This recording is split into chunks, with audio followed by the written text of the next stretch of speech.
రాష్ట్ర మాజీ ముఖ్యమంత్రి కేసీఆర్ ఇంటికి కూడా తాగునీటి కష్టాలు తప్పటం లేదు.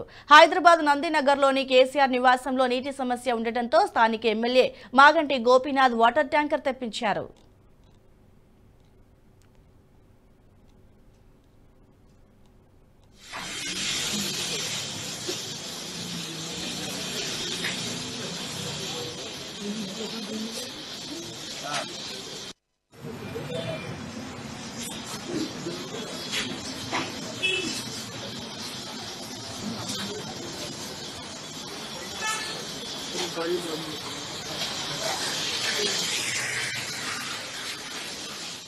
ఈ వీడియో మీకు నచ్చినట్టయితే లైక్ చేయండి, 10 మందికి షేర్ చేయండి. అలాగే కామెంట్ల రూపంలో మీ అభిప్రాయాలను మాతో పంచుకోండి. Nationalist hub group of channels ను సబ్స్క్రైబ్ చేసుకుని తెలుగునాట జాతీయవాద జర్నలిజాన్ని ప్రోత్సహించండి. ఈ వీడియో కింద ఉన్న బెల్ ఐకాన్ పై క్లిక్ చేయడం మర్చిపోవద్దు.